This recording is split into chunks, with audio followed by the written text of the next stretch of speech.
My name is April Barrett, and I was 32 years old when my parents sold my apartment without my permission.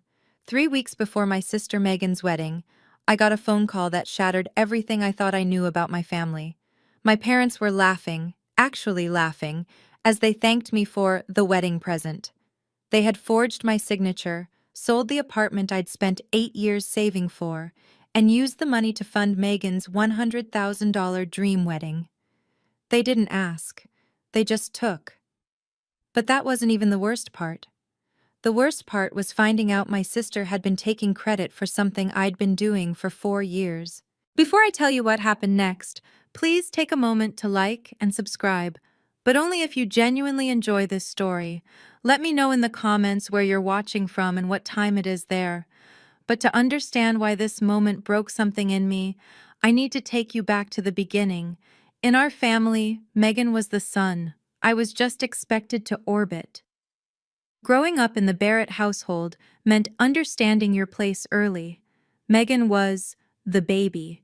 4 years younger, impossibly charming, and the center of every room she entered. My parents didn't play favorites. They simply had different expectations. For Megan, the world was supposed to be soft. For me, it was supposed to build character. When we were kids, both of us wanted to learn piano. I was 10, Megan was 6. My mother signed Megan up for private lessons with Mrs. Henderson down the street, $40 a week every Saturday morning. "What about me?" I asked. My mother barely looked up from the checkbook. "April, you're old enough to teach yourself. There are tutorials on YouTube." I remember standing in the doorway watching Megan skip out to her first lesson with a new music book clutched to her chest. I taught myself chopsticks on our old keyboard. Nobody noticed.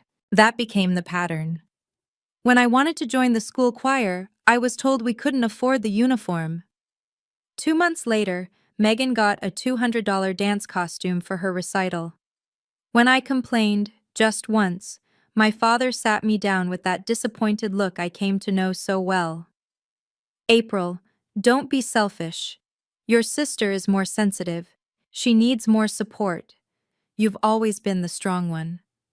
So I learned to be strong. I learned to stop asking. I learned that every time I spoke up, I became the difficult one, the jealous one, the one who couldn't just be happy for her sister. Looking back, I realized they'd been training me my whole life for what they were about to do. The pattern didn't stop when I grew up. If anything, it got worse. When I graduated from college, summa cum laude, accounting degree, first in my family to finish university, my parents weren't there. They'd forgotten to book flights. They were too busy helping Megan move into her new apartment across town, the one they'd co-signed for because her credit wasn't good enough. "We'll celebrate when you're home for Christmas," my mother said over the phone, her voice distant, distracted. Megan really needed us this weekend. I walked across that stage alone. My roommate's parents took photos of me in my cap and gown. 8 years later, I bought my own apartment. No co-signer, no help, just years of 60-hour weeks, packed lunches, and a savings account I never touched. The day I got the keys, I called my parents to share the news. My father's response? "That's nice, honey. Hey, does it have a spare room? Megan might need a place to stay for a few months while she figures things out." Not congratulations, not "we're proud of you." Just, could Megan use it? "April, you're so independent," my mother always said, and I used to think it was a compliment. "You don't need us fussing over you like Megan does." Translation: we don't have to try with you. You'll survive anyway. And I did. I always survived. I just stopped expecting anything different. When my parents asked to keep my apartment documents safe in their lockbox, I handed them over without a second thought. They were my parents. I trusted them. That trust would cost me more than I could have imagined. 3 years before the wedding, my parents made a terrible mistake. My father had always fancied himself a businessman. When his college buddy pitched a can't-miss real estate development in Arizona, Dad invested everything. Their retirement savings, the equity they'd built in the house, every dollar they had. The project collapsed 6 months later. The developers vanished. My parents were left with a mortgage they couldn't pay and a foreclosure notice taped to their front door. I found out by accident. A letter from the bank arrived at my apartment. Wrong address on file. Past due. Final warning. I called the bank that afternoon and set up automatic payments from my account. $2,100 every month. I didn't tell anyone. I didn't want them to feel ashamed. I didn't want the awkward conversations, the promises to pay me back that would never materialize. I just handled it, like I always did. What I didn't know was that Megan had discovered my secret. A few months after I started paying, she borrowed my laptop to finish a work presentation. She must have seen the email confirmation from the bank, the payment receipt with my name, the amount, everything. And instead of thanking me, instead of telling our parents the truth, Megan told them she was the one paying the mortgage. "I've been helping out," she apparently told them. "From my PR salary, it's the least I can do." My parents were moved to tears. Their baby girl, so selfless, so mature. They told everyone at church. They bragged to the neighbors. Meanwhile, I kept sending $2,000 every month, watching the money leave my account, never knowing someone else was taking the credit. I didn't know it then, but someone else was taking credit for every dollar I sent. Then Megan got engaged, and everything changed. Brandon Whitmore was everything my parents had ever dreamed of for their daughter. Handsome, well-spoken, and most importantly, rich. His father owned the largest law firm in the county. His mother chaired 3 charity boards. The Whitmores had a summer house in Martha's Vineyard and a winter place in Aspen. When Megan brought Brandon home for the first time, I watched my parents transform. My father stood straighter. My mother served the good china. They laughed at jokes that weren't funny and nodded along to opinions they didn't hold. "This wedding will change everything for this family," my father said to me privately, his eyes bright with something I'd never seen before. Desperation, maybe, or hope. "Megan's future is our future." They started planning immediately. Not just any wedding, a Whitmore-worthy wedding. The country club ballroom, 200 guests, a 12-piece orchestra, fresh flowers flown in from Holland, the price tag, $100,000, money they didn't have. "Megan can't afford both the mortgage and the wedding," I overheard my mother saying to my father one night. "She's already sacrificing so much for us.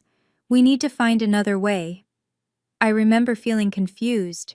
Megan was barely making $3,000 a month at her PR job.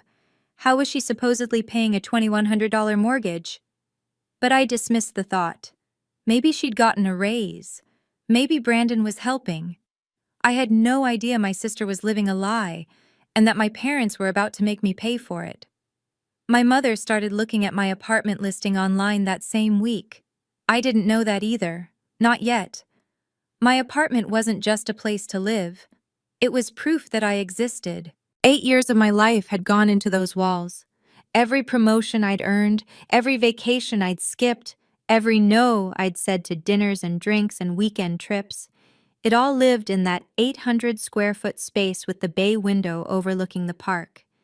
I'd painted the bedroom myself, a soft sage green that made mornings feel gentler. I'd saved for 6 months to buy the couch, a splurge I'd almost talked myself out of. The kitchen was small, but it was mine. The quiet was mine. For the first time in my life, I had somewhere I belonged completely. If I stayed silent, if I let them take it, I wouldn't just lose the apartment. I'd lose 8 years of work. I'd lose $180,000 in equity. I'd lose the only proof that April Barrett was more than a supporting character in someone else's story. And Megan would keep taking credit for my sacrifice. My parents would keep believing she was the good daughter. I'd keep paying their mortgage while they bragged about her generosity. Something shifted in me that night. They never asked my opinion because they didn't think I'd say no. They'd spent 32 years training me to accept, to adapt, to make room. And I had. God, I had. But this wasn't about being the bigger person anymore. This was about being a person at all. Being the quiet one doesn't mean you have to be the invisible one. That night, I made a decision. For the first time in my life, I was going to fight back, and I was going to expose everything. The call came on a Tuesday afternoon. I was at my desk, reviewing quarterly reports, when my mother's name flashed on my phone. "Honey!" She was laughing. I could hear my father in the background, chuckling along. "We just wanted to thank you for the wedding present." I set down my pen. "What present?" "Your apartment, sweetheart. We sold it. Got a great price, too. The buyer paid cash. Isn't that wonderful?" The room tilted. My hands went cold. "You... what?" "We knew you'd understand." Her voice was warm, completely oblivious. "You've always been so generous. And Megan's wedding is going to be just beautiful now. The florist alone..." "I didn't agree to this." A pause. My father's voice came through, patronizing and firm. "April, don't be dramatic. It's just an apartment." "It's my apartment. We're family." My mother again, that patient tone she used when explaining something obvious to a slow child. "What's yours is ours. That's how family works. Besides, you'll find another place. You're so capable." Capable. The word they used when they meant disposable. My throat was closing. "How did you even—" "I didn't sign anything." Silence. Then my father cleared his throat. "We handled the paperwork. You'd given us the documents years ago, remember? We just facilitated things." Facilitated. They'd forged my signature. They'd committed fraud, and they were laughing about it. "The closing is next week," my mother added brightly. "We really appreciate you, honey. We always knew we could count on you." I hung up without saying goodbye. They were still laughing when the line went dead. They had no idea what they'd just done. But I was about to find out exactly how deep this went. Claire Donovan had been my best friend since our first week of college. She was also one of the sharpest real estate attorneys in the city. "They did what?"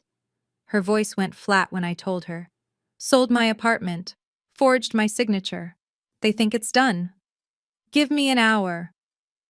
47 minutes later, Claire called back. "The transaction isn't finalized. They signed a purchase agreement, but the closing hasn't happened yet. The title company flagged some inconsistencies with the signature. It doesn't match your records on file." Relief flooded through me, followed immediately by rage. "So it's not legal?" "It's fraud, April. You could press charges." I sat with that for a moment. Criminal charges. Against my own parents. "There's something else I need to understand," Claire said carefully. "I've been trying to piece together your family's finances. Your mom mentioned to someone at the grocery store that Megan's been paying their mortgage for years. She was bragging about it." My blood turned to ice. "What did you say?" "She said Megan's been covering the mortgage, has been for a while now. Called her the selfless one." My hands started to shake. "That's not possible.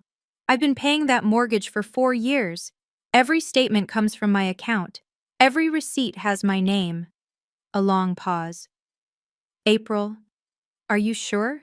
"I have every bank statement, every confirmation email. It's my account number, Claire. My routing number, my name." Another pause, heavier this time. "Then Megan's been lying to them. She's been taking credit for your money." The room spun. My sister hadn't just stayed silent. She'd actively claimed my sacrifice as her own, for 4 years. "I need to see everything," I said quietly. "Every record. And I need to know exactly what my sister told them." I drove to my parents' house that evening. No warning, no plan, just a need to look them in the eyes. My mother opened the door with a smile. "April, what a nice surprise. We were just talking about the seating chart." I stepped inside. My father was at the kitchen table, papers spread everywhere, wedding invoices. "Why didn't you ask me?" My voice was calm. I'd practiced calm. My mother's smile flickered. "Ask you what, honey?" "About my apartment. About selling something that belongs to me." My father waved his hand dismissively. "We've been over this, April. It's done. The wedding is in 3 weeks. Let's not make this difficult." I sat down across from him. "By the way," I said, keeping my tone conversational. How has Megan been managing to pay your mortgage all these years? On her salary. My mother's face lit up. She's been wonderful. $2,100 every month, like clockwork. Such a selfless girl. Interesting. I leaned back. And she told you this herself? Well, of course. Oh, are we talking about me? Megan appeared in the doorway, still in her work clothes. She looked at me and something flickered across her face. Recognition, maybe. Awareness. Then she smiled. That same sweet, practiced smile I'd seen my whole life. Yes, she said smoothly. I've been helping out. It's what family does. She looked right at me when she said it. She knew I knew, and she didn't care. It's my wedding, April. Megan's voice sharpened. For once, can something be about me? I stood up. My mother was saying something about gratitude, about family, about not making waves. I wasn't listening. I walked out without another word. But I wasn't done, not even close. Now, before I tell you what happened at the wedding, I want to ask you something. Have you ever had someone take credit for your hard work? Drop a yes in the comments if you know exactly how betrayed I felt in that moment. And if you're invested in this story, hit that subscribe button, because what happened next at that reception? Let's just say Megan wasn't the only one who got a surprise. But first, I had to gather my evidence. Claire spread the documents across her conference table. 4 years of bank statements, each one highlighted, annotated, organized by date. 48 payments, she said. Every single one from your account. Your name, your account number, your routing number. It's all here. I stared at the stack. $2,100 times 48 months. Over $100,000. Almost exactly what they were spending on Megan's wedding. There's no way Megan could have made these payments, Claire continued. I looked up her company. Entry-level PR coordinators there make about $3,000 a month before taxes. She'd have had to give up 70% of her income. She couldn't afford rent, let alone this. She knew the exact amount, I said quietly. She saw my email confirmation years ago. That's how she knew what to tell them. Claire nodded slowly. She found your evidence and used it to build her own lie. I picked up one of the statements, my name printed clearly across the top. April Barrett, not Megan, me. You know what this means, right? Claire's voice was gentle but serious. When you show these at the wedding, you're not just exposing your parents, you're exposing Megan, in front of her new husband, in front of his family. I thought about Brandon Whitmore, about the Whitmore family name, built on integrity and reputation, about what they'd think of a bride who'd lied about money for 4 years. The Whitmores deserve to know who they're really getting, I said. Claire didn't argue.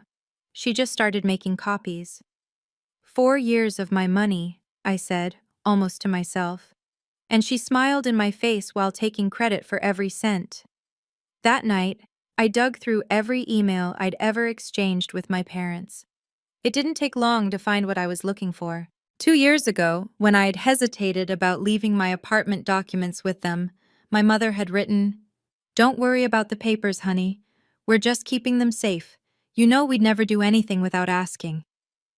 A month later, my father, "We would never touch your property without your permission. It's just for safekeeping. Trust us." Trust us. I printed both emails. Then Claire sent me something that made my stomach drop. "I got added to your family group chat years ago," she texted. "Back when I helped your mom with her will. They forgot to remove me. I've been muted, but I can still see everything." She forwarded a screenshot. The message was from Megan, dated 3 weeks earlier, right after my parents decided to sell my apartment. "Don't worry about April's apartment. She won't make a fuss. She never does." I read it 3 times. Then a fourth. "She won't make a fuss. She never does." My own sister. She wasn't just complicit, she'd reassured them. She'd told them I'd roll over. She'd counted on my silence the way you count on the sun rising. My own sister, I said out loud, alone in my apartment. She knew exactly what she was doing. I printed the screenshot, added it to the folder. She didn't just stay silent. She told them I wouldn't fight back. She counted on my silence. And maybe once, she would have been right. But that was before I understood what I was dealing with. That was before I decided to stop being easy. You have 3 options, Claire said, sliding a legal pad across the table. 1. We go to the police now. Forgery is a felony. Your parents could face real charges. I thought about my father in handcuffs, my mother crying in a courtroom. What else? 2. Wait until after the wedding. Handle it quietly. But by then, Megan will be married into the Whitmore family. They'll protect her. They'll spin the narrative. You'll be the bitter older sister who tried to ruin everything out of jealousy. And 3? Claire met my eyes. Confront them at the wedding. Publicly. Before the marriage is finalized. The idea should have horrified me. Causing a scene at my sister's wedding. Humiliating my parents in front of 200 people. Everything I'd been trained to avoid. But something had shifted. If I do this after the wedding, they'll spin it, I said slowly. They'll say I'm jealous, bitter. They'll make me the villain. And Megan will be safely married, protected, set for life. The Whitmores deserve to know who they're really getting. The words felt heavy and true. Brandon deserves to know.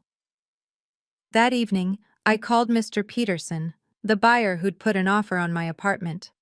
I explained the situation, the forged signature, the fraud, the fact that I'd never consented to any sale. He was silent for a long moment. Then, I'll call my lawyer. 2 days later, he withdrew from the sale entirely. The deposit was returned. The transaction was void. My parents didn't know yet. They were still planning the wedding of the century with money that wasn't coming. The wedding was in 10 days, and I had just set something in motion that would expose everything.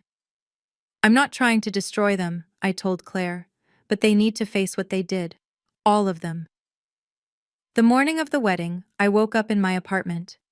My apartment, still mine, still standing, still the only place in the world that belonged completely to me. Sunlight filtered through the bay window, casting long shadows across the bedroom floor.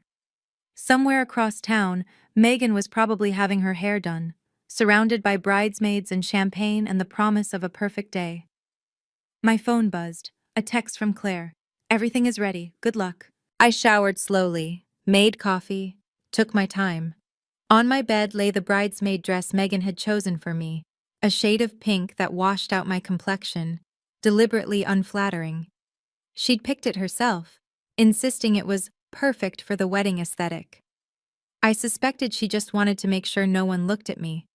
Beside the dress sat a manila folder. Inside, 48 months of bank statements, the original deed to my apartment, the canceled sale contract, printed emails from my parents promising to keep my documents safe, and a screenshot of Megan telling them I wouldn't make a fuss. I looked at myself in the mirror. The pink dress looked exactly as bad as I'd expected. But that wasn't what mattered today. I picked up the folder, slid it into my purse, checked my reflection one more time. The woman in the mirror looked calm, resolved, not angry. That surprised me, not even nervous, just ready. They expected me to smile, toast, and play my part. They had no idea I'd rewritten the script. I grabbed my keys and headed for the door. The Whitmore's country club was 40 minutes away. The ceremony started at 2, and I had a speech to make. The Ridgemont Country Club had been transformed into a wedding fantasy. White roses cascaded from every surface. A 12-piece orchestra played Pachelbel as guests found their seats. Crystal chandeliers caught the afternoon light and scattered it into rainbows across the marble floor. 200 guests. 200 witnesses to the Barrett family's greatest performance. I stood near the back, watching my parents work the room. My father shook hands with the confidence of a man who hadn't committed fraud 3 weeks earlier. My mother floated from group to group, her dress new, her jewelry borrowed from someone with better taste. Both our daughters are so selfless, I heard her telling Mrs. Whitmore. We're truly blessed. Mrs. Whitmore smiled politely. Mr. Whitmore Sr., a silver-haired man with the commanding presence of someone who'd built an empire on handshakes and integrity, nodded along. Megan has been supporting us financially for years, my mother continued, her voice carrying across the crowd. She's such a devoted daughter. My hand tightened around my purse strap, the folder pressed against my hip. Across the room, Megan caught my eye. She was radiant in white silk and imported lace, every inch the blushing bride. She smiled at me, that same sweet smile, practiced and perfect, and gave a little wave. No guilt, no hesitation, just the serene confidence of someone who'd never faced a consequence in her life. She expected me to wave back, to smile, to play my part. I watched my parents telling another guest that my apartment was a generous gift from our oldest, taking credit for my sacrifice. Again. The ceremony was beautiful. The vows were touching. Megan cried at all the right moments, and I waited. The reception began at 6. 200 guests settled into their seats around tables draped in white linen and adorned with centerpieces that had probably cost more than my monthly salary. I sat at the family table, the folder resting in my lap beneath the tablecloth. My parents beamed. Megan glowed. Brandon held his new wife's hand and looked at her like she was made of starlight. Then my father stood up, champagne glass in hand, and the room fell silent. "Family," he began, his voice carrying across the ballroom. "That's what today is about. Sacrifice. Coming together. Everyone doing their part." I felt my jaw tighten. "I want to take a moment to thank the people who made this day possible." He paused for effect.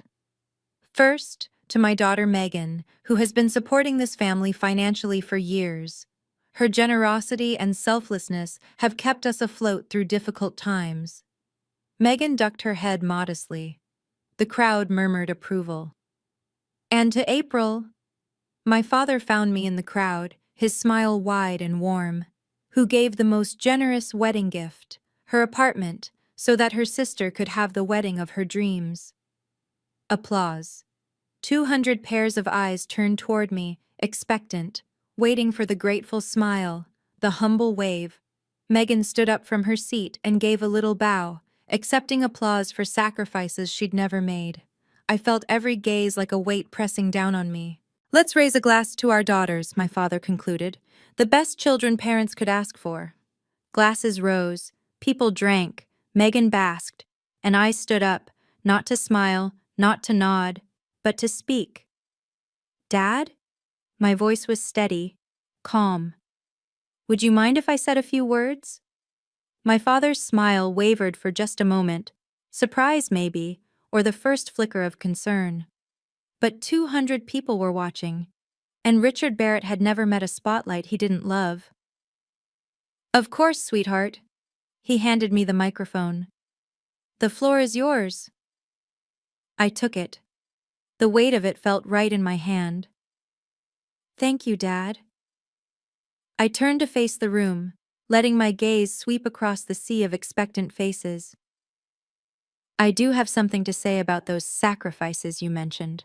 Silence. Absolute silence. Even the servers stopped moving. At the family table, Megan's smile faltered. Her eyes met mine, and I watched the color drain from her face. She knew. In that moment, she knew exactly what was coming. "Since we're sharing," I continued, "I think everyone deserves to know the whole story." My mother leaned forward, her expression shifting from pride to confusion to the first edges of panic. My father's jaw tightened. Brandon Whitmore watched me with curious eyes.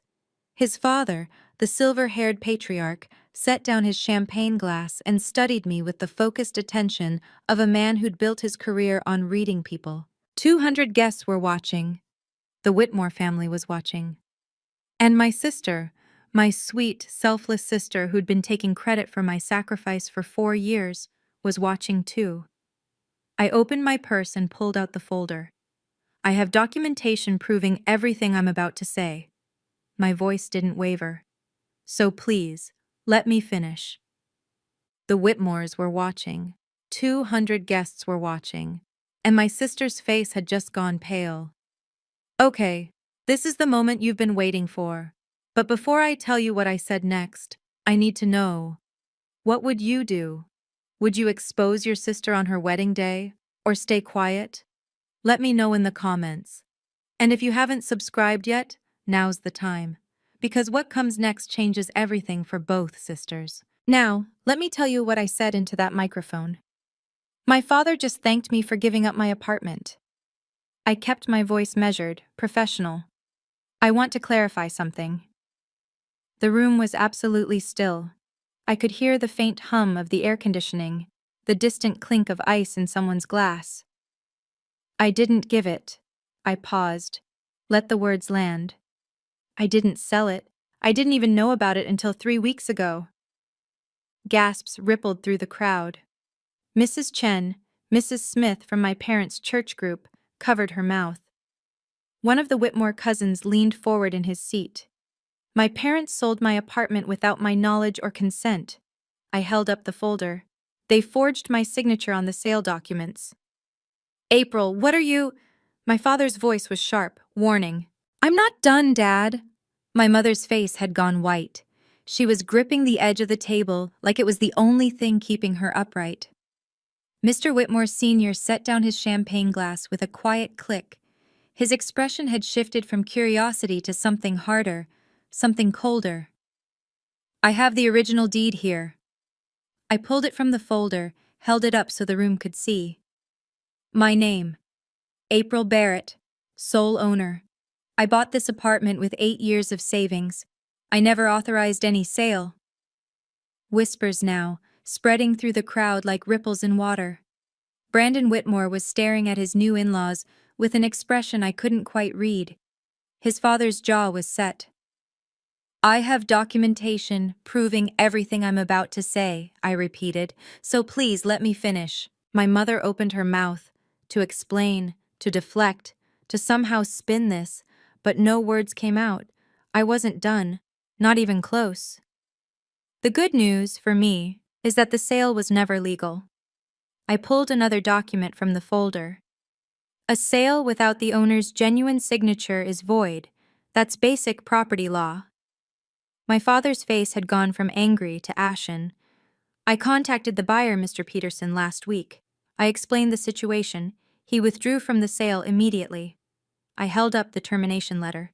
The deposit has already been returned to him. The transaction is canceled. My mother's voice cracked. That's not possible.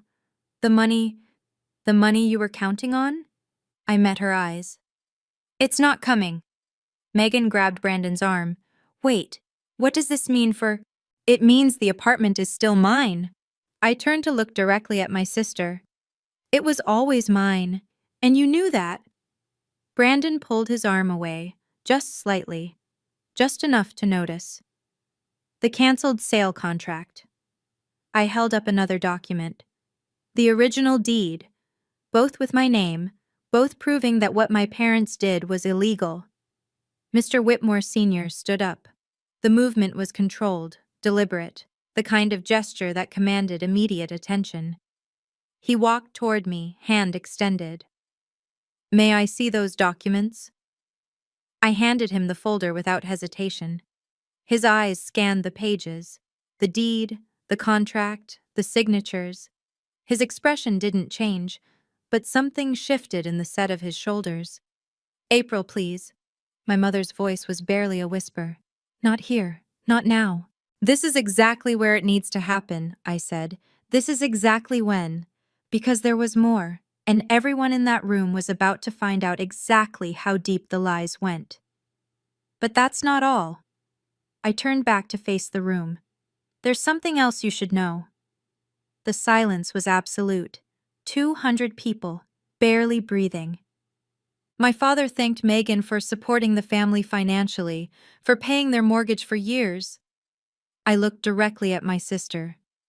Isn't that right, Megan? Megan's face was frozen, pure terror in her eyes. Here's the truth. I reached for the stack of bank statements Mr. Whitmore Sr. was still holding. For the past 4 years, I've been paying our parents' mortgage every month $2,100. My father staggered. What? Every payment. I held up the statements. From my account, with my name, for 4 years. The documents passed from hand to hand. April Barrett printed across the top of every page, account numbers, routing numbers, 48 consecutive payments. I turned to face my sister directly. You saw my email confirmation years ago, Megan. You knew it was me, and you told them it was you. Megan's voice cracked. I can explain. You took credit for $100,000 of my sacrifice. My voice was steady, calm, final. Every time Mom praised you, every time Dad thanked you, every time you smiled and said, "You're welcome," that was my money, my sacrifice, and you stole it. Brandon Whitmore stood up slowly. He was staring at his new wife like he'd never seen her before. Megan. His voice was quiet, but it carried. You lied? About all of it? She reached for him. Brandon, please. He stepped back. Mr. Whitmore Sr. looked up from the documents. His eyes found my parents, then Megan, then settled on me. I didn't tell anyone because I didn't want you to feel ashamed, I said. But Megan? She took credit for my sacrifice, for 4 years. I want to be clear. I lowered my voice slightly. I'm not doing this to hurt anyone. A few people shifted in their seats. Someone coughed. I'm doing this because the truth matters, and I'm tired of being the one who stays silent. I set down the microphone for a moment, gathering myself. The room was holding its breath. As of today, I'm no longer paying your mortgage. My father's face crumpled. April, you can't. We'll lose the house. You tried to take my house. I picked the microphone back up. And Megan took credit for keeping yours. I looked at my sister. She was crying now, mascara streaking down her cheeks, but I felt nothing. Not anger, not satisfaction. Just a vast, empty clarity. Maybe now you can actually start paying it, Megan, since everyone already thinks you do. Then I turned to my parents. And despite everything, what I felt in that moment wasn't rage. It was sadness. I loved you enough to save your home in secret. 4 years, over $100,000. I never asked for thanks. I never even told you. My voice cracked, just slightly. Neither of you loved me enough to ask before taking mine. I set down the microphone. The click of it against the table echoed through the silent ballroom. I picked up my purse, lighter now, without the folder, and turned to leave. From across the room, I heard Claire's voice, quiet but clear. That's my girl. Someone else might have stayed to watch the fallout, to see the tears and accusations and desperate explanations. But I was done. I'd said what I came to say. Now it was time to go. The silence lasted exactly 4 seconds after I set down the microphone. Then the room erupted. Whispers became murmurs, became open conversations. Guests leaned across tables, trading shocked glances. Someone's phone was already out, recording. The Whitmore cousins were huddled together, expressions ranging from horrified to grimly satisfied. Is it true? Brandon's voice cut through the noise. He was standing now, facing Megan. Did you lie to me too? I didn't. Megan's voice broke. It's not. I was going to tell you. 4 years. Brandon's voice was flat. You lied about money for 4 years. To your own parents. To me. Mr. Whitmore Sr. approached my father. The two men were roughly the same age, but the difference in their bearing was stark. My father looked shrunken, diminished. Mr. Whitmore looked like a man about to deliver a verdict. You told us your family was honest, Richard. His voice was quiet but carried. You told us Megan was trustworthy. It's a misunderstanding, my father started. There's nothing to misunderstand. Mrs. Whitmore had risen too, her face cold. She lied about money for 4 years. That's not a misunderstanding, that's a pattern. Megan pushed through the crowd and grabbed my arm. April, wait, you ruined my wedding. I stopped, looked at her. No, Megan. My voice was calm. You ruined it yourself, the day you decided to lie. I watched her face crumble, not with remorse, but with the shocked disbelief of someone who'd never been told no in her life. Behind us, guests were starting to gather their things. Brandon was walking toward the exit, not following Megan, going the other direction entirely. I turned and kept walking. Megan caught up to me in the hallway, heels clicking frantically on the marble floor. "How could you do this to me?" She was crying, really crying now, her makeup ruined, her voice raw. "On my wedding day?" I stopped, turned to face her. "You knew what you were doing every single day for 4 years. I was trying to help. Every time Mom praised you." I cut her off, voice steady. "Every time Dad thanked you. You smiled and said, 'You're welcome.'" I was going to tell them. "That wasn't a mistake, Megan. That was a choice. Over and over. Every month for 4 years, you had a chance to tell the truth. You didn't." My mother appeared behind Megan, breathless. "April, please. We can talk about this. We should have talked 4 years ago." I met her eyes. "Or 3 weeks ago, when you decided to sell my home without asking. Now it's too late." My mother's face crumpled. For a moment, just a moment, I felt something stir. Guilt, maybe, or the old habit of making things easier for everyone else.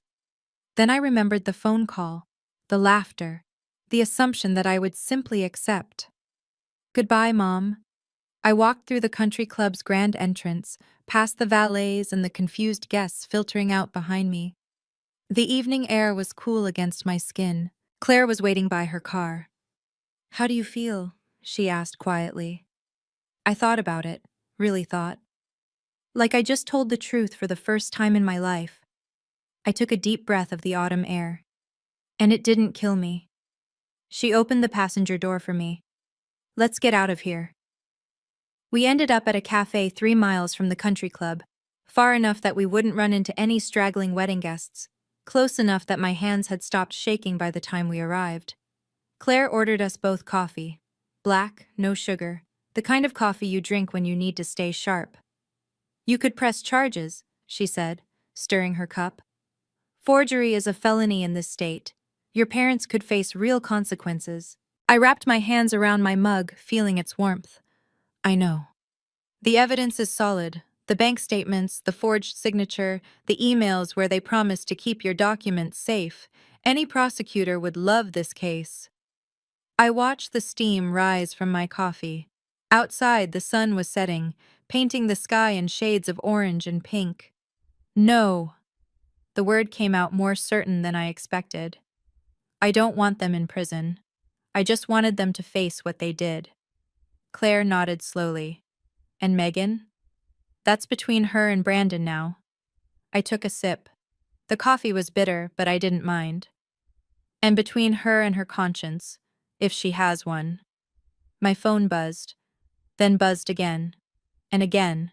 I pulled it out. 23 missed calls from Mom, 15 from Dad, 8 from Megan. A dozen text messages, each more frantic than the last. I turned the phone to silent and set it face down on the table. "I'm done being the one who always picks up when they call," I said. Claire raised her coffee cup. "To new beginnings." I clinked my mug against hers. "To new beginnings." 3 days after the wedding, the fallout was still spreading. I heard most of it secondhand, from Claire, from old college friends, from the cousin who'd always secretly been on my side. The Barrett family's carefully constructed image was crumbling faster than anyone could have predicted. Brandon had moved out of Megan's apartment the night of the wedding. He'd gone straight to his parents' house and hadn't left since. Word was the Whitmore's lawyers were already drawing up annulment papers. "Marriage based on misrepresentation," my cousin texted. "That's the legal term they're using." Megan's PR company had put her on indefinite leave. Image concerns, apparently. A PR professional who'd lied about money for 4 years wasn't exactly a good look for a firm that specialized in reputation management. The church community was buzzing. Mrs. Smith, the one who'd witnessed my father's toast, had apparently told half the congregation before the weekend was over. My parents hadn't shown their faces at Sunday service. My phone kept lighting up with messages, some from people I barely knew. I always knew something was off. Your mom used to brag about Megan all the time. Never mentioned you. I saw a video from the wedding on Facebook. You're iconic. A text from my grandmother came through late that evening. I'm proud of you, April. I always suspected Megan was hiding something. Your grandfather would have been proud too. I sat in my apartment, still mine, still standing, and watched the city lights flicker on outside my window. I didn't feel triumphant. I didn't feel vengeful.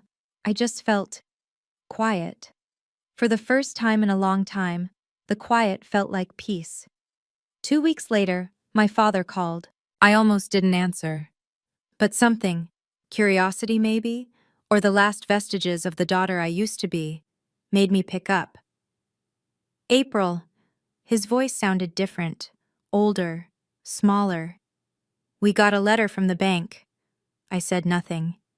They're giving us 90 days. After that, he trailed off. Have you asked Megan? I kept my voice neutral. She's been telling you she pays it for years. Maybe she can help now. A long silence. When he spoke again, his voice cracked. She can't. She never could. We know that now. I know, Dad. I've always known. Another pause, heavier this time. Why didn't you tell us it was you? The question hung in the air. I'd asked myself the same thing those first few months. Why hadn't I demanded credit? Why had I let them believe their golden child was saving them? Would it have mattered? I asked finally. Would you have treated me any differently? Or would Megan still have been your favorite? He had no answer. We both knew the truth. I'm not paying any more, Dad. I can't save you from this. April, please. You need to figure this out as a family. I took a breath. But I'm not part of that family anymore. Not the way I was before. I hung up before he could respond. The call log showed 17 missed calls from my mother, 4 more from Megan. I didn't return any of them. For 32 years, I'd been the one who answered, the one who showed up, the one who fixed things. Someone else's turn now. 2 months later, the house sold. My cousin sent me the listing when it went up, $285,000, price to move. It sold in 11 days, barely enough to cover the outstanding mortgage and the bank fees. My parents walked away with almost nothing. They moved into a 2-bedroom apartment across town. The same complex where Megan was now living, I heard later. The annulment had been finalized. Brandon Whitmore was already dating someone else, a lawyer from his father's firm, according to the church gossip network. For the first time in her life, Megan was actually contributing. No more pretending, no more taking credit for someone else's sacrifice. Just a $3,000 monthly salary and real bills to pay. I didn't reach out. I didn't gloat. I just lived my life. Then, one evening, a letter arrived. No return address, but I recognized my mother's handwriting. I almost threw it away, but something made me open it. Dear April, I'm sorry. For everything. For not seeing you. For always putting Megan first. For believing her without question when we should have known better. You deserved a mother who noticed. You deserved parents who celebrated you the way we celebrated your sister. We failed you, and we don't have any excuse. I don't expect you to forgive us, but I wanted you to know. I see it now. I see what we did. I see what you gave us all those years, and how we never once said thank you. Your father is too proud to write this, but I'm not. You deserved better. Mom. I read it twice, then set it on my kitchen counter. It's a start, I said to no one. But words are cheap. Actions take time. 6 months after the wedding, I sat in my apartment watching the sunset through my bay window. The same apartment. Still mine. But somehow, everything about it felt different now. I'd repainted the bedroom a deeper shade of green, bought new curtains, replaced the old couch with something I'd actually picked out myself, not just settled for.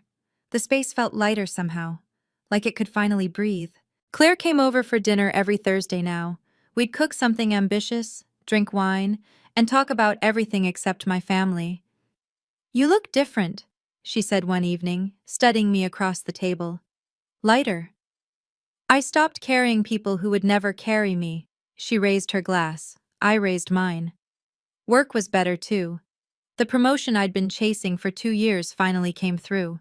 The extra $800 a month, money that used to disappear into my parents' mortgage, stayed in my account now. I'd started a travel fund, booked a trip to Portugal for the spring. 32 years of saving everything for everyone else. 32 years of being the backup plan, the safety net, the reliable one who never asked for anything. Now finally, I was learning to spend something on myself. My phone buzzed, a text from a number I hadn't blocked. "Megan, I'm sorry for everything. Can we talk?" I stared at it for a long moment. A year ago, 6 months ago even, I would have answered immediately, would have smoothed things over, made peace. But I wasn't that person anymore. I set the phone down, took another sip of wine, watched the last rays of sunlight fade from the sky. Maybe someday, but not today. You might be wondering if I'll ever forgive them. Honestly, I don't know yet. What I do know is that forgiveness isn't the same as letting people walk over you. It's not about pretending something didn't happen. It's not about making yourself small again so everyone else can feel comfortable.